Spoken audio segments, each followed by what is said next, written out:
Baik, perkenalkan nama saya Putra Dika dengan NPM 247820059. Nah, jadi pada video kali ini saya bakal ngejelasin tugas dari Lab 12 analisis data dan analisis dari ilmu data untuk TI. Jadi di Lab 12 ini saya bakal ngejelasin secara lengkap proses analisis data menggunakan algoritma logistic regression. Karena di sini pembagian algoritmanya itu sesuai absen. Di sini saya mendapatkan logistic regression. Eh, Kemudian di sini saya mendapatkan dataset health and lifestyle dataset. Mungkin di sini aku bakal ngejelasin dari step 1 sampai step 14. Langsung saja kita Google Colab-nya. Di sini step 1.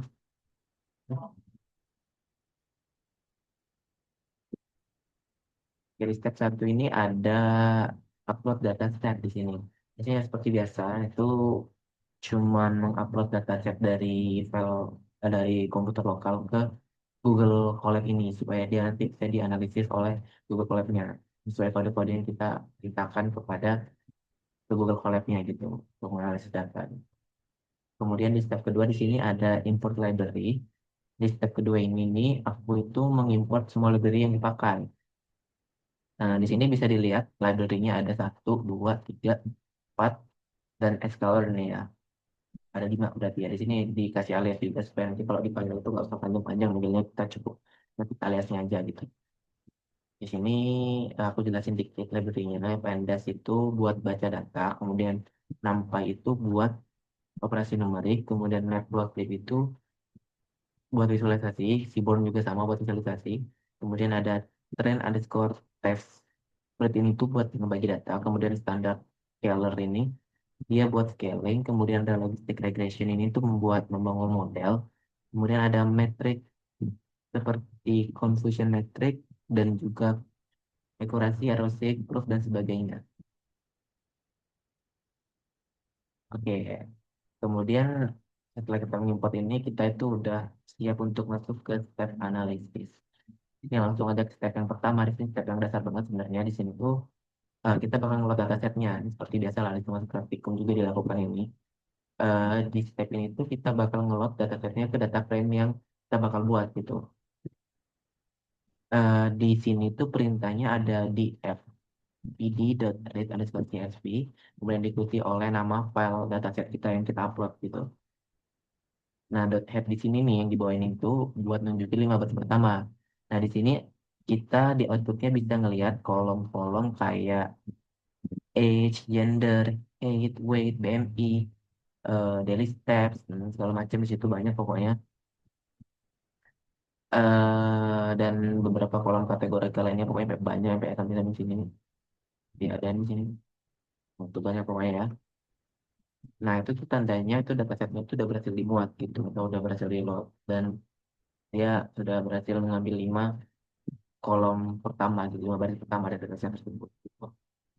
Nah, di step keempat di sini kita bakal ngecek kolom dan identifikasi targetnya. Nah, di step keempat ini tuh kita bakal mulai dari print daftar kolom sebelum encoding di sini. Nah, di sini di daftar kolom sebelum encoding ini banyak hasilnya. Kemudian di sini setelah kita dapat daftar kolom sebelum encoding di sini, kemudian aku pakai cara sederhana buat nyari kolom target yang punya kata hard gitu. Di sini misalnya di sini ada Charles for Charles in the Apple columns in hard in colon dot lower. Nah, di sini artinya tuh kita bakal mencari kata hard di dalam dataset kita gitu. Nah, di sini outputnya kita menemukan dua. Di sini ada hard underscore red dan juga hard underscore disease. Nah, karena scriptnya ini otomatis memilih kolom pertama dari list, maka target yang kita pilih yaitu hard underscore red gitu. Nah, dari dataset ini, hard rate itu berupa angka 50,51,52 sampai 119. Artinya targetnya itu berubah menjadi multi-class dengan banyak kategori. Oke, lanjut ke step 5. Di sini ada encoding kolom kategorikal. Nah, di sini tuh di step kelima itu aku bakal mengencode seluruh kolom kategori kalnya itu dengan pd.get underscore dummies.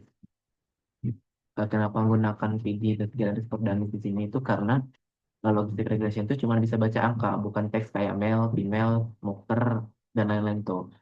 Nah, kodenya di sini ada di app underscore encoded dot column ada app underscore encoded underscore sama dengan pd.get underscore dummies gitu di sini. Nah, setelah di encoding, kolomnya itu bakal berubah menjadi 746 kolom. Nah, ini tuh karena blood pressure-nya itu punya banyak kategori. Nah, sehingga setiap kategorinya itu berubah menjadi kolom baru. Nah, di sini setelah encoding tadi, aku cari target setelah encoding. Di sini aku carinya itu heart lagi. Nah, hasilnya di sini ya tetap heart rate dan juga heart disease sebagai targetnya. Karena heart rate jadi pertama keluar, jadi ya dia bakal jadi targetnya seperti itu. Di sini step ke-6, di sini kita bakal menentukan fitur X dan label Y. Di step ke-6 ini kita bakal memisahkan fitur dan label. Kodenya bisa dilihat di sini, encoded ini. Nah, karena target heart underscore rate tadi itu menjadi X-nya yang berisi 745 fitur dan Y-nya itu berisi nilai denyut jantung. Ini tuh bakal membuat model yang cukup berat karena jumlah kelasnya itu mencapai lebih dari 50 kategori seperti itu. Lanjut ke step 7, di sini ada trend test rate. Di sini tuh kita bakal ngebagi datanya menjadi 80/20 gitu. Ini bisa dari sini kodenya. Sebenarnya ini caranya sih standar sih di machine learning. Karena di tiap model tuh supaya dia bisa bisa belajar dari training dan diuji memakai testing gitu di step 7 ini. Kemudian lanjut ke step 8 aja kan support di sini fitur scaling di sini. Di sini karena logistic regression itu sensitif terhadap skala data, maka seluruh fiturnya di sini bakal di scaling. Nah, scaling ini membuat semua fitur tuh punya skala yang mirip. Biasanya min 0 dan standard deviation-nya itu 1. Nah, di step 9 ini kita bakal turning logistic regression. Di sini tuh aku kasih max iternya itu 1000 supaya modelnya itu tidak berhenti di tengah karena tidak konvergen. Setelah dijalankan, modelnya itu berhasil ngeload. Meskipun target waktu kelasnya itu dan jumlah fiturnya itu cukup besar di sini ya. Ini hasil dari eh, kita masuk ke step 10 prediksi. Setelah training tadi tuh saya tuh bakal memprediksi datasetnya. Di sini algoritma seperti ini ya. Nah, di sini tuh kalau setelah dijalankan tuh prediksinya tuh jalan tanpa error gitu. Oke. Step 11 di sini aku tuh ngebuat confusion metric buat dengan heatmap. Di sini bisa dilihat kodenya. Cian confusion metric kita si ini lah yang di sini nih. Kalau di sini kan cuma import kode yang buat confusion metricnya sebelah sini. Nah, karena jumlah kelas dari hard underscore rate itu puluhan tadi, confusion metricnya itu jadi sangat besar dan kebanyakan confusion metric itu penuh dengan nilai nol.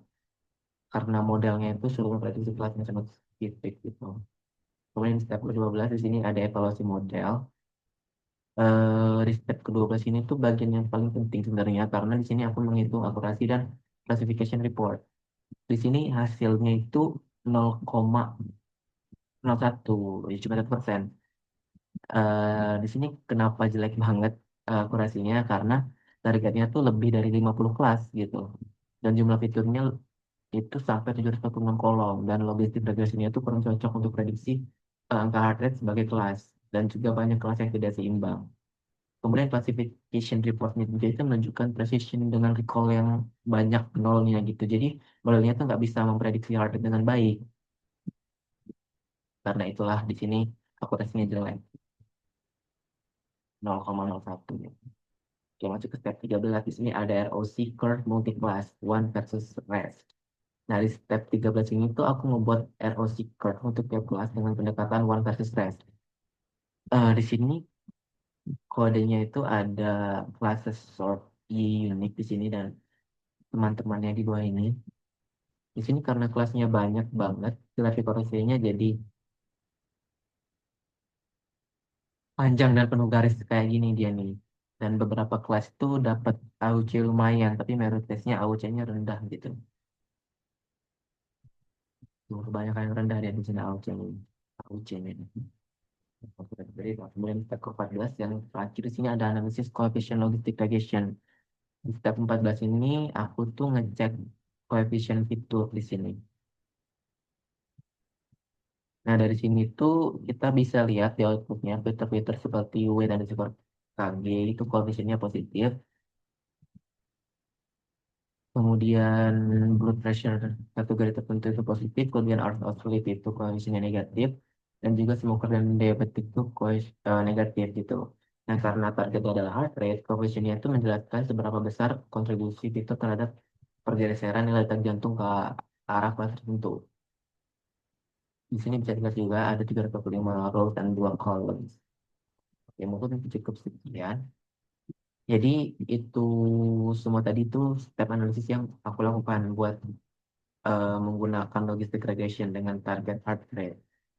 Dari hasilnya itu emang koreksi rendah, tapi prosesnya itu tetap valid untuk memahami alur machine learning, terutama pre-processing, encoding, dan juga scaling.